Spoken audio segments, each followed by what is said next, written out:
Hello' everyone, আজি আহিছোঁ আমি বাৰ্থডে পাৰ্টি খাবলৈ। আৰু বাৰ্থডে পাৰ্টি হৈছে আমাৰ লক্ষ্মী বাগ। তাই আচলতে বাৰ্থডে হৈ গৈছিলে আৰু এই ভিডিঅ'টো দুদিনমান হ'ল, মোৰ এডিট কৰাহে হোৱা নাছিলে। আৰু আমি গৈ পায়েই এয়া ধুনীয়াকৈ গিফ্ট দিলোঁ তাইক, চব গিফ্ট খুলিলে তাই ধুনীয়াকৈ।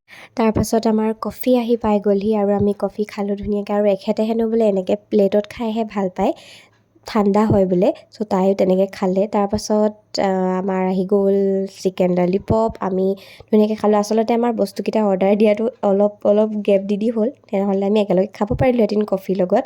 বাৰু একো নাই, আমি চবেই খাই মেলি ল'লোঁ।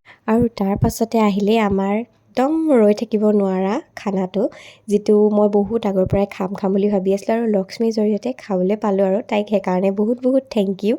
আৰু আমাৰ ধুনীয়াকৈ খাই মেলি চবে ল'লোঁ। আৰু যিখিনি থাকিলে সেইখিনিও সিহঁতি পূৰা পেকিং কৰি ল'লে একদম। আমাৰ চাগে পেকিঙৰ বাতি 10টামান হৈছিলে নেকি, সিহঁতি ইমানেই পেক কৰিলে। আৰু মইতো খাবই নোৱাৰিলোঁ, বহুতখিনি এৰি থৈ আহিলোঁ তেনেকৈ। আমি খাই বৈ মেলি আৰু তাৰপাছত চব ঘৰমুৱা হ'লোঁ, চবে টোপোলা এটা লৈ। কিন্তু মইহে মোৰ টোপোলাটো নল'লোঁ, মোৰ টোপোলাটো কোনোবা এজনীয়ে লৈ গ'ল আৰু তাই ৰুমত থাকে কাৰণে খাবলৈ। আৰু এয়া চব আমি খাই বৈ মেলি চব ঘৰমুৱা হ'লোঁ। চ' এয়া আছিলে মিনি ব্লগ।